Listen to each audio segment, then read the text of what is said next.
Բարև ձեզ, մեր պայքարն է եւ շարունակում ենք մեր զրույցների շարքը, այսօր մի քիչ փիլիսոփայելու ենք, բայց լավ իմաստով ամենենեպես ինձ համար կարևոր, թեև նուրբ եւ բարդ թեմա է, հիմնական այն ինչը որ խոսելու ենք։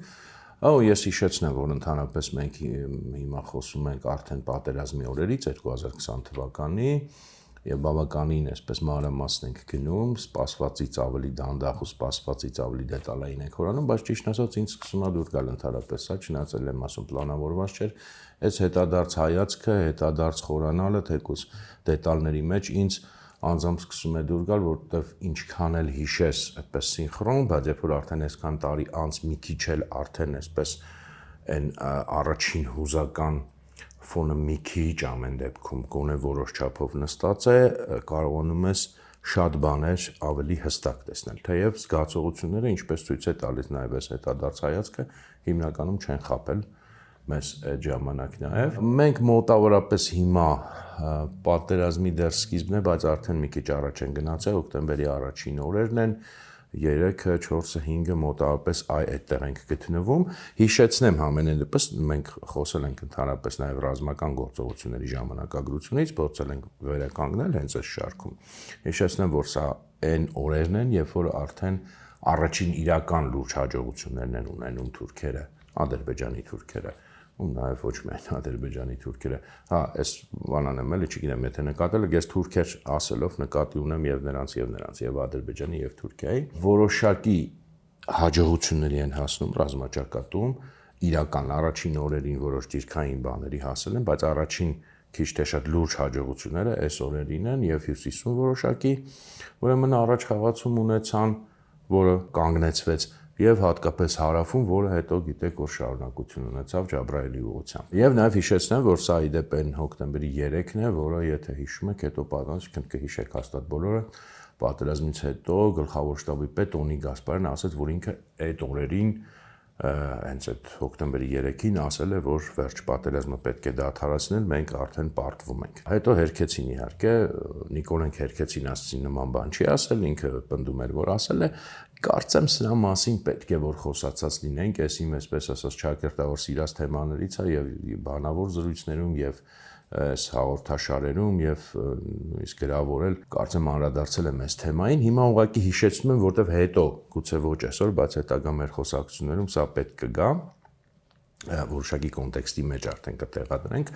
իրոք չեմ հիշում հիմա անկեղծ Շողուր ջան, արդեն դրա մասին մանրամասն խոսել եմ, թե չէ ինձ թվում է խոսել եմ։ Որն է այսօրվա հիմնական թեման լինելու։ Նույն օրերին, հոկտեմբերի 3-4, նաև Նիկոլ Փաշինյանն է երկու ելույթ ունենում, մեկը այսպես պաշտոնական ԱԺ-ում եւ կարելի ասել բավականին լավ ելույթ է իրականում, տենց եթե վերցնենք բանով, ֆորմալ իմաստով, ոչ թե հիմիկվա հետադարձ հայացքով, այլ այդ պահին, բայց չէ բավականինի վրա է, որովհետեւ այս ելույթի մեջ հենց կա մի հատ շատ լուրջ կոնցեպտուալ խնդիր, որին եւ այսօր մանրամասն կանդրադառնամ ու ոչ ակնհայտ խնդիր, միանգամից զգուշացնեմ։ Նախապատրաստում եմ էլի, որ թեման մի քիչ բանա ոչ ակնհայտ է լինելու եւ մի հատ ուրիշ ելույթ, որը այն ժամանակ կհիշեք երևի այդ ելույթը տենց ինչ որ վրանից, թե ինչ որ մի հատ տենց տեղից ինքը ու կոչ արեց, որպեսզի ծառայությունը նոր ավարտածները, 1 տարի առաջ ավարտածները մեկնեն ճակատ, թեև օրենքով իրենք զորակոչի ենթական չեն, այդ ելույթը, եթե հիշեք, այդ ժամանակ պես ոչ միանշանակ ընկալում ունեցավ հանրության մեջ, տարօրինակ էր մի քիչ եւ պատճառներից մեկը իրականում նաեւ այս ուղղակի իմիջիալոց ասեմ, թեմայի շատակ են, որը հետո կզարգացնենք, որովհետեւ այդ օրերին արդեն պարզ էր դառնում, որ քարոզչությունը մեր, քարոզչական պատերազմում մենք փաստորեն շատ վատ են գործում եւ սկսում ենք տանուլ տալ, որովհետև այդ ելույթը չընկալվեց, քանի որ ինքը մեծ հաշվով խոսում էր լուրջ վտանգի մասին, խոսում էր ըստ էության նրա մասին, որ ռազմաճակատում լուրջ խնդիր ունենք, ոչ բացահայտ, բայց դրա մասին էր, բայց քանի որ դրան զուգահեռ պետական քարոզչությունը լրիվ այլ բաներ ներկայացնում, ընդհանրապես շատ անորոշության մեջ էր պատմում, կոնկրետ տեղեկություն ընդհանրապես չէր ասում մարդկանց, այդ ելույթը չընկալվեց, այնպես ինչպես պետք է որ ընկալվեր որպես վտանգին ընդառաջ, այսպես լուրջ մարտակոչ։ Այստեղ էլի երևում է մեր պետական ընդհանրապես այդ ստրուկտուրաների լրիվ չհամաձայնեցված աշխատանքը։ Քարոզչականին մենք ինձ թվում է մի առանձին կանդրադառնանք այս մեր խոսքի ընթացքում, որտեղ իհարկե կարևոր թեմա է եւ ես էլ այն ժամանակ ինձ համարել եմ այդ քարոզչական պատերազմի մի հատ փոքրիկ մաս, մի այսպես ասած շարքային զինվոր, այնպես որ նաև երևի ինքնակնդատության տարերով կանրադառնանք, բայց հիմնականը այս ելույթի մասին չի խոսքս, որը այդպես ընկալվեց ոչ միանշանակ, այդ ժամանակ այլ են մյուս համեմատաբար, այսպես ասած, պայմանական լավ ելույթի մասին, որի մի հատված ես հիմա կկարդամ ու միանգամից էլի զգուշացեմ, որ հիմա կկարդամ այս հատվածը, դուք կզարմանաք, ասեք, բայց այս հատվածի հետ ինչ խնդիր կա ընդհանրապես, հակառակը շատ լավ, նորմալ, ոնց ասած, հայրենասիրական հատված է, բայց ամեն դեպքում կարդամ ու հետո փորձենք մի քիչ համբերատար կերպով հասկանալ, թե ինչու է այստեղ խնդիր եւ ինչ այստեղ կոնցեպտուալ ընդհանրապես բան կա, խնդրեմ կա։ Սա Նիկոլ Փաշինյանի ելույթն է, հիշեցնեմ, հոկտեմբերի ուրեմն 3-ն է։ Մենք ապրում ենք հազարամյա պատմության թերևս ամենավճռորոշ փուլում։ Ադրբեջանա-թուրքական հրոսակախմբերը միայն ռազմական կամ ռազմաքաղաքական հարց լուծելու նպատակ չէ, որ հետապնդում են։ Նրանք միայն Ղարաբաղի հարցի հետևից չէ, որ եկել են։ Նրանք չեն եկել միայն տարածքներ, գյուղեր կամ քաղաքներ գրավելու։ Նրանց նպատակը հայությունն է, նրանց նպատակը հայոց ցեղասպանության, իրենց քաղաքականության շարունակությունն է։ Նրանք խնդիր են դրել հայոց ցեղասպանությունը շարունակելու այսօր։ Այս հատվածի մասին է խոսքը ու իսկականից ես պատկերացնում եմ, որ դուք հիմա զարմացել եք եւ մտածում եք, որ երևի ես արդեն չափազանցնում եմ ինչ-որ բան, որտեղ ինչ խնդիր կարող է լինել ընդհանրապես այս հատվածի հետ։ Ինքը, այսպես ասած, շատ առաջին հայացքից թվում է նորմալ, նույնիսկ այնց լավ հայրենասիրական ուրեմն հատված, բայց ես ուզում եմ շեշտել, որ այս խնդիրը, որի մասին ես ուզում եմ հիմա խոսալ, ոչ թե էլի ես այսօր եմ այդպես տեսնում, մտածում, այլ իրոք իմ այն ժամանակվա սինխրոն, այսպես ասած, զգացողությունն եմ փոխանցում, հիմա մի քիչ ավելի վերլուծված ձևով, որովհետև երբ որ այն ժամանակ ես այս ելույթը, հատկապես այս ելույթը լսեցի, իհարկե ինքը միակը չէր այս ոչի մեջ, բայց ամենաշեշտվածն էր, երբ որ ես լսեցի, որ ցեղասպանություն, չգիտեմ, մեծ թուրան եւ այլն, այս կոնտեքստները սկսեցին պանթուրքիզմ, այս ելույթի մեջ կոնկրետ չկա, բայց ընդհանուր այդ կոնտեքստի մեջ կար, ես մտքում ինձ ասացի, որ սա կարող է արդեն մեր պարտության սկիզբը դառնալ եւ էլի հասկանում եմ, որ ինչքան պարադոքսալ ու զարմանալի է թվում այս իմ ասածը, հենց հիմա էլ, որովհետեւ մարդիկ ասեն, ինչ կապ ունի ցեղասպանության կամ պանթուրքիզմի հիշատակումը պարտության հետ։ Եվ մանավանդ նաև կարող եք ասել, որ սա ի վերջո քարոզչական խոսք է եւ պատերազմի ժամանակ քարոզչությունը պետք է նաև մի քիչ սովորականից ավելի հուզական լինի, սովորականից ավելի նույնիսկ եթե պետք է չափազանցնի, եւ այս Թուրքիայի թեման էլ կարևոր թեմա է, բարձրաձայնել, մանավանդ որ այդ ժամանակ արդեն ոչ միայն Հայաստանում, այլև արևմտյան որոշ երկրներ, հատկապես Ֆրանսիան որոշ չափով զգուշորեն, նույնիսկ նաև Ամերիկան պաշտոնական մակարդակով, նաև ոչ եվրոպական երկրներ, օրինակ կտեսնենք Իրանից արդեն գալիս են բավականին բացահայտ մտահոգություններ եւ ոչ միայն էլի տարբեր տեղերից, տարբեր երկրներից պաշտոնական եւ ոչ պաշտոնական մակարդակում Թուրքիայի մասնակցության հետ կապված, ամենակիչը իհարկե Ռուսաստանից է, բայց նույնիսկ Ռուսաստանից որոշ բաներ տենց կիսատ պրատ դուրս են գալիս եւ ասենք կարող եք ասել այստեղ էլ շատ նորմալ է, որ Հայաստանի ղեկավարը նաեւ այդ կոնտեքստի մեջ բարձրաձայնում է այդ թեման, ավելի շեշտում է եւ ուրեմն այս քարոզչական խնդիր է լուծում։ Իրականում այս գոնե շեշտադրումով, այստեղ կարևորը շեշտադրումն է, այս շեշտադրումով ես կարող եմ ասել, որ քարոզչական էլ խնդիր չի լուծում, դեռ մի բան էլ հակառակը, բայց այստեղ քարոզչությունը չի հարցը։ Այս ձևի շեշտադրումով ուրեմն պատերազմի էությունը, նպատակը, խնդիրը ձևակերպելը, այ հենց այս շեշտադրումը, ոչ թե ուղղակի Թուրքիայի հիշատակմամբ, այլ ցեղասպանություն, չգիտեմ, գոյության խնդիր եւ այլն, ոչ թե Ղարաբաղի այլ ցեղասպանության խնդիր, այս ձևով շեշտադրելը իրականում նշանակում է ռուս-թուրքական վանդակի այդ ծուղակը երկու ոտքով ընկնել։ Ինչու՞։ Որովհետեւ մենք պետք է հիշենք, վերհիշենք, որ որն է ընդհանրապես նպատակը եւ իմաստը եղել նրա, որ Թուրքիային Ռուսաստանը թողել է, որ Թուրքիան մասնակցի եւ աջակցություն ցույց տա Ադրբեջանին այս պատերազմում։ Մենք դրա մասին խոսել ենք։ Իհարկե հիմա նորից չենք հիմնավորելու, որ առանց Ռուսաստանի թողտվության դա անհնար էր։ Մենք դա այնքան ենք հիմնավորել, որ կարծում եմ ով լսել է, հասկացել է, ընդունել է, ով չէ, այսպես թե այնպես էլ իրան չեն կարող համոզել։ Բայց վերհիշենք, որն է դրա իմաստը։ Ի վերջո Ռուսաստանի համար սա, եթե մենք ռեալ պատկերացնենք, չնայած գիտենք, որ պատմության մեջ դա կրկնվել է ոչ մեկ անգամ, բայց դա այդքան հեշտ քայլ չի։ Դա ռիսկեր է պարունակում, ռեալ ռիսկեր կան մեջ Ռուսաստանի համար։ Այդ համագործակցության մեջ նույնիսկ ռուս-թուրքական իրենք միևնույն է մնում են մրցակիցներ եւ միշտ ռիսկ կա, որ Թուրքիային թողնելով տարածաշրջան թեկուզ քո վերահսկողության տակ, ի վերջո կարող այդ վերահսկողությունը չպահես, որոշ բաներ ստիպված ես զիջելու, այդ զիջումները հեռանկարում հետագայում կարող են բավականին թանկ, այսպես ասած, հետևանքներ ունենալ եւ այլն։ Մի խոսքով, այստեղ մենք պետք է հիշենք եւ հասկանանք, որ խնդիրը այն չի, որ ռուսները սենց մեծ ուրախությամբ են այդ մոդելում ընդհանրապես եւ հատկապես այս 2020 թվականին սենց առանց որևէ խնդրի գնում այդ քայլի, բայց գնում են եւ լուծելով երկու նպատակ։ Նախ խոսել ենք սրա մասին, ել եմ շեշտում, առաջինը նա է, որ մեծ հաշվով պլանավորելով այս պատերազմը, խնդիրը եղել, այսպես ասած, երաշխիք պետք է լիներ, որ հայկական բանակին կկարողանան հաղթել, որովհետև բնականաբար այդ պատերազմը պլանավորողների համար, ի տարբերություն հայոց իմաստունների ճակերտավոր, դա ակնհայտ չէր։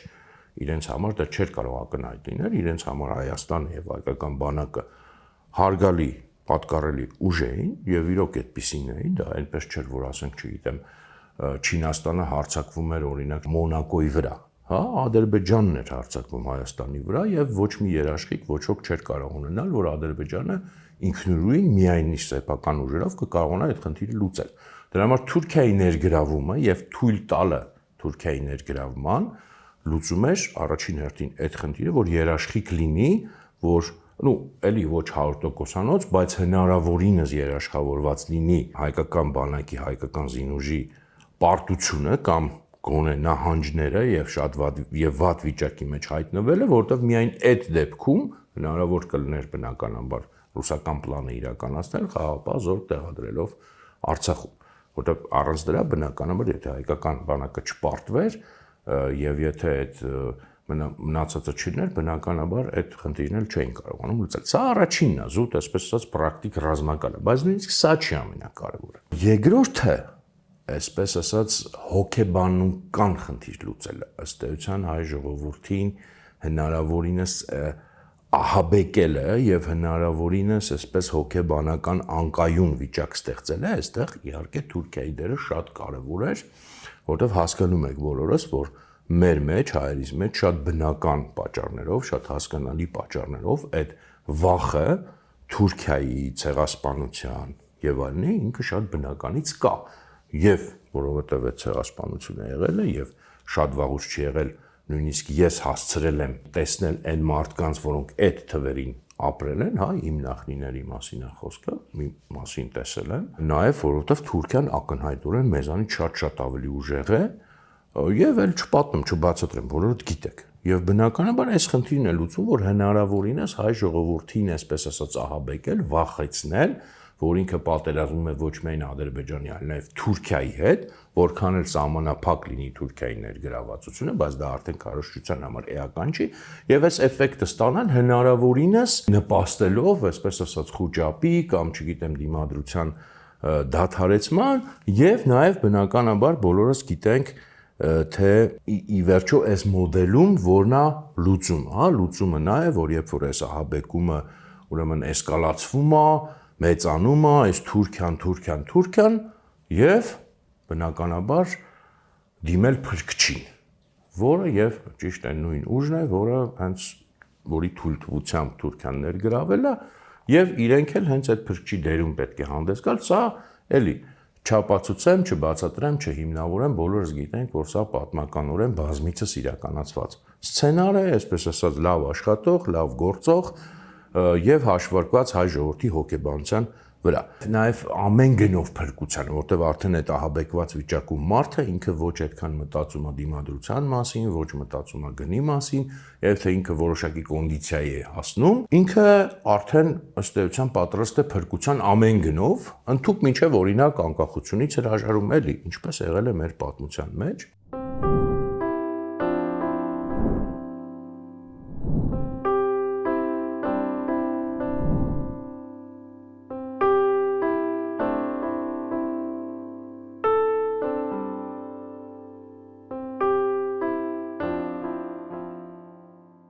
Ի վերջո ռուսական քարոզչությունը սա պատերազմից առաջ էլ արդեն այս ուղղությամբ նախապատրաստական աշխատանք էր տանում, երբ որ օրինակ նույն բնականաբար հայանուն մարդկանց շուրթերով, օրինակ կարծեմ հիշատակել եմ այդ բանը, երբ որ օգոստոսին 20 թվականի սեպտեմբերի սկզբին նույն ասենք Մարգարիտա Սիմոնյանի նմանները պատերազմը դեռ չէր սկսվել, բայց ասում էին, որ էլի կգա ժամանակը, երբ որ յաթաղանից հայ ժողովրդին պետք է փրկի ուրեմն ռուս ժողովուրդը, Ռուսաստանի նախագահ եւ այդ ժամանակ դրական բարձինչ յաթաղան։ Յաթաղանը ակնհայտ Թուրքիան էր, յաթաղանը Ադրբեջանը չէր։ Բայց ինչու պետք է փրկի, ինչ ա եղել, ով ասել, որ Թուրքիան պետք է հարձակվի Հայաստանի վրա եւ այլն, իրենք բնականաբար արդեն այդ սցենարը գիտեին, այդ մտքի մեջ պահում են եւ նախապատրաստական աշխատանք էին տանում հենց դրա ուղղությամբ։ Ինքս այդ ժամանակ պատերազմից առաջ ես մտածում էի, որ իրանք հենց մենակ այս ոնց որ բանն են օգտագործելու այդ վախացնելու պահ, այսինքն ես չէի պատկերացնում Թուրքիայի ռեալ ներգրավում, այսինքն հասկանում եմ, որ Թուրքիան Հայաստանի վրա չի հարձակվելու դեռ ուղղակի։ Դա չեն կարող իրենք այդպիսի սցենար գծել, միայն շատ ծայրահեղ դեպքում չէի պատկերացնում, թե ինչ ձևով կարող է ներգրավել Ադրբեջանի կողմից, հա, տենց ասենք մանրամասներ բնականաբար չէի կարող կանխատեսել, մտածում եմ, որ ուղղակի անընդհատ էս ահաբեկման տակ են պահելու, որ Թուրքիան հեսա կհարձակվի։ Իհարկե մի քիչ այլ կերպ իրանք իրականացրեցին, բայց դա էական չի, էականը, այսինքն էությունն է կարևոր տվյալ դեպքում, որ ահաբեկում Թուրքիայի դեմ պատերազմ ենք վարում եւ բնականաբար դիմում փրկչին։ Իդեպ մինչև հիմա էլ մեծաշով այդ հնարը օգտագործում են բավականին այսպես հմտությամբ, մի քիչ այլ փոփոխված ձևով, հա, երբ որ օրինակ պաշտոնական գծի կողմնակիցները ասում են, դե մենք կռվեցինք Թուրքիայի, Ադրբեջանի եւ Պակիստանի դեմ, կամ երբ որ հիշում եք անցյալ տարի ոսկե պարի դեպքերի ժամանակ, ու մենակ Ադրբեջանի դեմ չենք կռվելու Թուրքիան, Պակիստանը եւ այլն, այս նույն հնարը նաեւ բացի ռուսներից հենց շատ լավ յուրացրել է նաև այսօրվա իշխանությունը, նրա կողմնակիցները եւ ինչ լինում է, միանգամից մեզ վախացնում են այդ Թուրքիայի հարձակումով, շատ իդեպ արդեն երբ որ ինքը մտնում է ներքաղաքական կոնտեքստ եւ պաշտոնական, շատ էժանագին այդ մարդիկ, որոնք իրանք բանը չէ, տենց Հայաստանի անկախություն, ինքնիշխանություն, իսկ ռուսների դեմ են պայքարում, բան, ամենաէժան 1980 չեկիստական հնարն են կիրառում, երբ որ իրանց իշխանության հարցն դնում եւ իրանց իշխանությունը պաշտպանելու, իսկ չեն գիտակցում։ Ինչ էժան չեկիստական հնար է դա այդ դեպքերում վախացնել հայ ժողովրդին անընդհատ Թուրքիայով։ Ոսկե պարի դիրքերը եթե չզիջենք, Թուրքիայի հետ կռիվ կսկսվի։ Իհարկե ոչ մի կռիվ Թուրքիայի հետ չէր սկսվելու եւ չի սկսվի,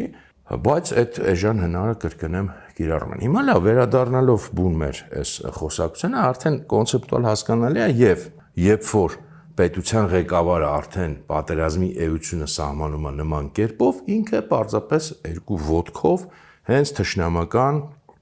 էլի ծրագրի մեջ է տեղավորում եւ կամա թե ակամա, մի կողմ թողնենք հիմա դա կամայա թե ակամայա, դա մեծ հաշվեական էլ չի, ինքը նպաստում է եւ մասնադառնում, ոչ միայն նպաստում է, մասնադառնում, այս շատ հայրենասիրական ուրեմն արտաքին ֆորմայի մեջ մասնադառնում փաստորեն թշնամական քարոզչությանը, որը կոչված է հայ ժողովրդին ահաբեկել։ Ենթատեքստա, չէ, որ դա ասենք անի, որ այդ մոդելները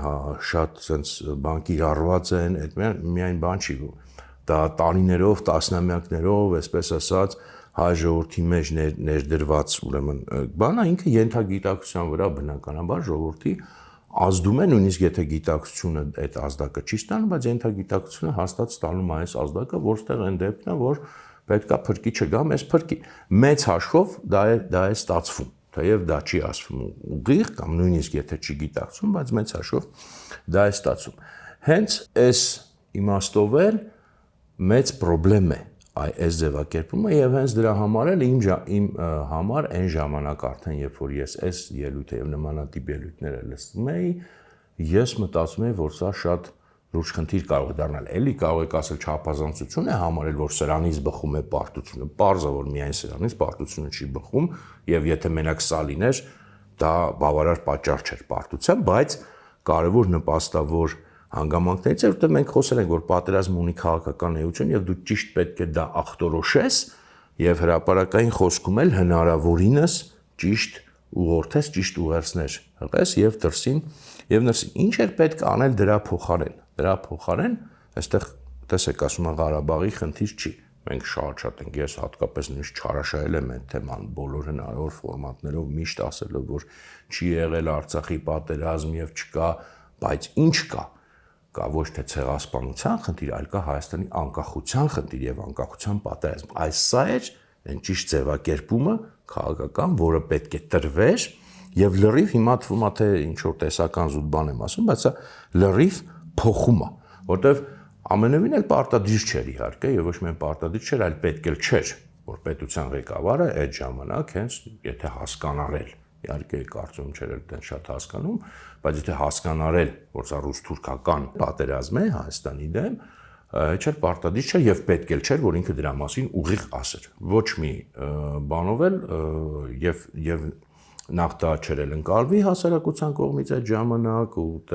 երկար ու բարակ բացատրելու ժամանակն էլ չէր պատերազմեր, ոչ էլ դա արտաքին իմաստով շատ ճիշտ էր։ Այդ պահին նման բաց հայտարարություն անելը, բայց եթե դու ձևակերպում էիր եւ տալիս էիր, որ ասում ես սա անկախության պատերազմ է, արդեն այդքանը բավական էր, որպեսզի եւ դրսի համար եւ ներսի համար դու ճիշտ ուղերձներ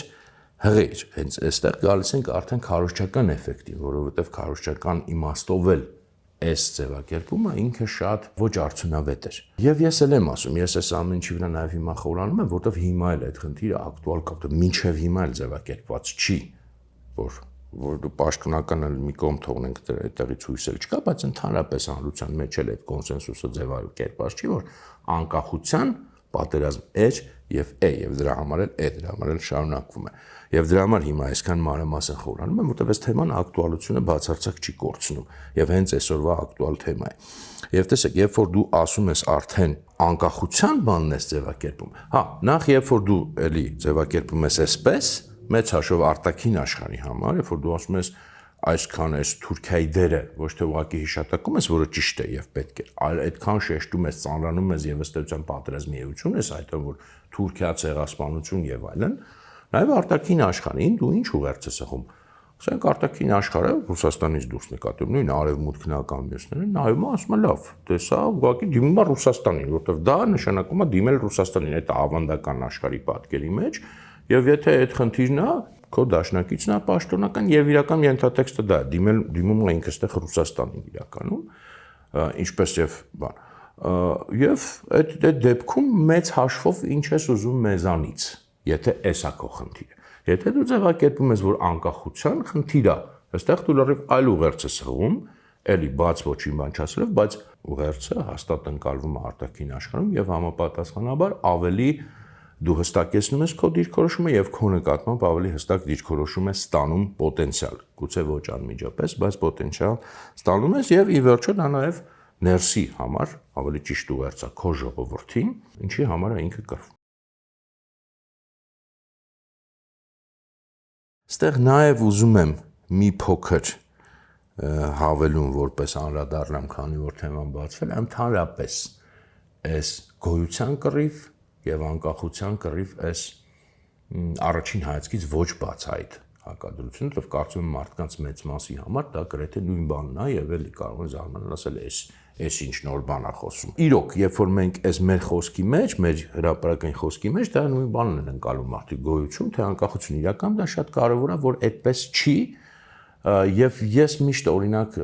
եւ բնազդաբար եւ հետո արդեն նաեւ գիտակցաբար եւ մինչեւ հիմա էլ ճիշտ ասած չեմ սիրում, չեմ ասի դեմ եմ, որտեղ հասկանում եմ, որ դե հիմա մարդիկ ինչ որ ձևի իրանց բանը արտահայտում են, բայց չեմ սիրում եւ զգուշանում եմ, երբ որ սկսում են ասել գոյության կռիվն է մեր, չգիտեմ, սա մեր լինել չլինելու հարցը, թվում է թե ինչի, այդ ինչ բանա կապրիզ է, էլի, որովհետեւ մի պարզ բան կա։ Ինչ է նշանակում գոյություն։ Գոյություն կարելի է ունենալ շատ տարբեր ձևերով։ Ես միշտ այս օրինակը բերում եմ, օրինակ հենց հիմա Կոնստանտինոպոլսում, Ստամբուլում հայերը գոյություն ունեն, շատ հայեր գոյություն ունեն, ժառանգաբար այնտեղ ապրում են։ Եվ այդպես չի կարելի ասել, որ վատ գոյություն ունեն, գուցե շատ լավ չէ, բայց շատ վատ էլ չի։ Ունեն իրանց, չգիտեմ, եկեղեցին, ակումբները, նույնիսկ պարլամենտում падգամավոր, չգիտեմ, ապրում են մարդիկ գոյություն ունեն որպես հայ։ Եվ այդպես մեր պատմության մեջ շատ տարբեր ձևերով մենք գոյություն ենք ունեցել։ Եթե դու գոյության խնդիր ես դնում, դա այդպես շատ բարդ խնդիր չի։ Էլի գոյություն կունես հիմա էլ իմիջիալուց եթե ընդունենք բոլոր պայմանները, որ նույն Ադրբեջանը մեզ ներկայացնում, ընդունենք իրենց գերիշխանությունը, նույն Թուրքիայի, նույն Ադրբեջանի, նույն այդ ռուս-թուրքական դաշինքի ուղղակի ընդունենք, որ մենք իրենց ֆորմալ թեկուզ անկախ, բայց ենթակա պետությունը պետք է լինենք, այդ գոյություն կունենանք։ Ոչ ոք չի ասում, չեն գալու մեզ ֆիզիկապես հենց հիմա ոչնչացնել, ոչ էլ դրա կարիքը կա։ Այդ տասնամյակների ընթացքում ինքնիրով այդ հարցը կլուծվի։ Ասենք հայերի, կամ նույնիսկ եթե չլուծվի, իրանք տենց գոյություն պատրաստ են հանդուրժել։ Դրա համար որ դու ասում ես գոյության կռիվ, մեծ հաշվով դու ասում ես ոչինչ բան, ինչի համար ես կռվում։ Գոյության համար առանձնապես պետք է չի կռվել։ Որտեվ էլ եմ ասում, շատ տարբեր գոյության կերպեր կան եւ ճիշտ է մենք ունենք ցեղասպանության դեպքը դա առանձին է, բայց մեր պատմության մեծ մասում մենք ինչ որ ձևի գոյություն ենք ունեցել, գոյատևել ենք այդտենց տարբեր կարգավիճակներում նաեւ ոնց որ ասենք հիմա հանկարծ ինձնից պոլսահայերը չնեղանան, ճիշտ հասկանան ինձ։ Բայց ասենք այն կարգավիճակում, որում որ ասենք, չգիտեմ, պոլսահայերը գոյություն ունեն։ Էլ եմ ասում, չեմ վիրավորում այդ մարդկանց, իրանք ապրում են, լավ են անում, բայց ես չգիտեմ, եթե մենք գոյության մասին ենք խոսում, օրինակ նման գոյություն մենք պատկերացնում ենք, թե չէ, բայց դա գոյություն է, դա չգոյություն չի։ Եվ էլ եմ ասում, ամենօրյա այտենց շատ վատ գոյություն չի նյութական իմաստով։ Բայց դրա համար մենք պետք է խոսենք անկախության մասին, սա լրիվ ուրիշ բան է, ոչ թե գոյություն, այլ անկախ գոյություն, այսինքն անկախություն, երբ որ դու այդպես ես խնդիրը ձևակերպում, միայն այդ դեպքում է եւ իմաստավորվում պայքարը եւ այդ պայքարը կոնկրետ մարտավարություն ստանում է, որ դու գիտես, որ դու գոյության համար չես կռվում, անկախության համար ես կռվում, այլ անկախությունը այդքան այսպես ասած բնականon եւ հեշտ տրվող վիճակ չէ անկախության համար իրոք պետք է պայքարել, իմաստ կա պայքարելու իհարկե, որովհետեւ իրականում այդ գոյությունը տարբեր ոչ անկախ գոյությունը որքան էլ այսպես ասած առաջին հայացքից անխտիր լինի, իրականում երկարատև կտրվածքով միշտ էլ խնդրի է վերածվում, միշտ էլ թվացial է անվտանգությունը դրա, էլի բազմաթիվ օրինակներով հին նոր գիտենք, որ այդպես է եւ Օսմանյան կայսրությունում գոյություն ունեին, շատերը նաեւ շատ լավ գոյություն ունեին, հայերը հիմա չկան կամ մենակ փորձում են մնացել եւ ռուսական կայսրության մեջ գոյություն ենք ունեցել, անվտանգություն ենք ստացել, հետո գիտենք քանի անգամ է ճգնաժամային պայմաններում այդ անվտանգությունը թվացial լրիվ խախտվել եւ հայկական ջարդեր են եղել եւ նույն ասենք այդ զոհեր համաշխարհային պատերազմներ եւ այլն։ Այսինքն այդ գոյությունը իհարկե ինքը խաբուսիկ է, անկախ գոյությունն է միակ իրական երաշխիքը նորմալ ազգային կյանքի զարգացման եւ այլն։ Բայց ուզում եմ ասեմ, այստեղ այս անկախություն եւ գոյություն, այս մի քիչ կարող է թվա որ շեղվեցինք, բայց այս թեման կարևոր եմ համարում ընդհանրապես։ Մենք պետքա միշտ մեր պայքարը ձևակերպենք որպես անկախության պայքար, այլ ոչ թե գոյության։ Ես դրա համար մի քիչ տենց լալահառաջ հայրենասիրության, այսպես ասենք, ոչ կա, որը ես բնազդաբար չեմ սիրում, չեմ ընդունում այդ կործանվում ենք, աղետա, գոյությունության հարցա, ցեղասպանություն, էլի այստեղ հասկացեք ցեղասպանության, ոչ թե բուն ցեղասպանության խնդիրն եմ դնում, այլ այդ ոճի չարաշահման։ Օրինակ լավ մի բան էլ հիշեմ, ես լրիվ շեղվում եմ, ես հիշում եմ, ասենք այն ընդդիմադիր թեժ պայքարի շրջանում իմ կյանքի, երբ որ տենց 2008-ից հետո, երբ որ պայքարում էինք, ես էլ այդ բանի մեջ էի, շատ ակտիվ, եւ հիշում եմ կային տենց ուրեմն էլի ընկերներ, կոմունալ տենց բավականին խելացի մարդիկ, որոնք տենց հրապարակեն գրում էին սա համարյա, սա նույնն է ինչ որ ցեղասպանություն, այսինքն համեմատում էին, չգիտեմ, Սերժ Սարգսյանի ռեժիմը օրինակ, ասում էին սա ցեղասպանություն է ըստեյության հայ ժողովրդի դեմ, բայց ես ահավոր չեմ սիրել։ Ես ինքս մի շատ արմատական ընդդիմադիր դիրքեր եմ եղել, բայց ես ահավոր չեմ սիրել այդ չափազանցած ցեղասպանություն։ Ցեղասպանության ժամանակ դու չես մտնում Facebook-ում ստատուս գրում ցեղասպանության մասին, քեզ ուղղակի ոչնչացնում են։ Այդ չափազանցությունը ինքը շատ վնասակար է։ Հիմա ես լրիվ շեղվեցի իսկականից, բայց այդ լալահառաջ ոճը ես չեմ սիրում, որտեղ ինքը կոնկրետությունից զրկում է եւ որտեղ ինքը ի վերջո պայքարի կամքից զրկում է, ավելի շատ ահաբեկում է, քան նշում է պայքարի կոնկրետ ուղղություն եւ պայքարի իրական հոգեբանություն տալիս։ մի հատ թեմա կա, որ ուզում եի էլի որպես հավելում սրան ասեի, չգիտեմ որքանով լավ կարողանամ ձևակերպել։ Տեսեք, հիմա երբ որ մենք նայում ենք այսօրվա արդեն տեսակետից այս խոսքին, եւ ինչ 180 աստիճան փոփոխություն է տեղի ունեցել նույն մեր այսօրվա իշխող այդ պաշտոնական խոսքը նույն է Թուրքիայի հարցում, ցեղասպանության հարցում, հա, կարող ենք ասել էլ տեսեք, ոնց որտեղ մենակ Նիկոլը չի այնտեղ, չգիտեմ, նույնիսկ Լենան Ազարյանը այդ օրերին ինչ որ հարցազրույց է տալիս, ասում է, որ ես Վրաստանի ուրեմն դեսպանի հետ էր հանդիպել, թե ում հետ ասցի, որ Վրաստանին էլ ասա վտանգ Թուրքիայի ծավալապաշտությունից մենք պաշտպանում ենք Վրաստան։ Ու կներեք լրիվ աբսուրդ, իհարկե դա տես թեմա չի, որին անդրադառնանք, բայց լրիվ աբսուրդ, որը մտածողություն է ցույց տալիս, որ վրացիներին դա բացարձակ անհետաքրքիր թեմա է, ճիշտ ասած, եւ ինքն իրանով էլ աբսուրդ է։ Հիմա տեսնում եք 180 աստիճան հակառակն են, ինչքան որ հնարավոր է հակառակ լինել, այն աստիճանի հակառակ, որ ասեք, չգիտեմ, մարդ իրոք մեկ-մեկ ուզում է այն ամենասենց բան էլի, ծայրահեղ հակաթուրքականության գիրկը ընկնի, մենակ թե տարբերվի։ Բայց տեսեք, կարող է թվալ, որ սա շատ անտրամաբանական անցում է։ Իսկ ես կարծում եմ կամ զգում եմ, գուցե չկարողանամ լավ հիմնավորել, որ լավ էլ տրամաբանական է, որպես կանոն այս մտածողությունը, ասենց այդ իմ ասած պայմանական լալահառաչ, այդ տիպի հայրենասիրությունը, ինքը հեշտ է անցում կատարում լրիվ հակառակի։ Երբ որ ինքը հետո փորձում է Թուրքիայի հետ արդեն մտնել խոսակցության մեջ, ինքը ոչ թե էլի վարում է գործնական փորձում է ձևակերպի ինչ է ստեղ հնարավոր է, ինչ է հնարավոր չէ, ինքը գնում է պատկերացնում, որ այդ խոսակցությունը պետք է լինի, ասենց ասած, Թուրքիայի դեմ լրիվ կզելը, ամեն ինչից հրաժարվելը, նույն այդ լալահառաչ ոճով, նույն այդ ահաբեկվածի բանով, որ դե տես այստեղ չստացվեց, այսինքն նույն այդ մտածողությունը, նույն այդ մոդելը բերում է այս ծայրահեղ երկու հակադիր բաների արանքում,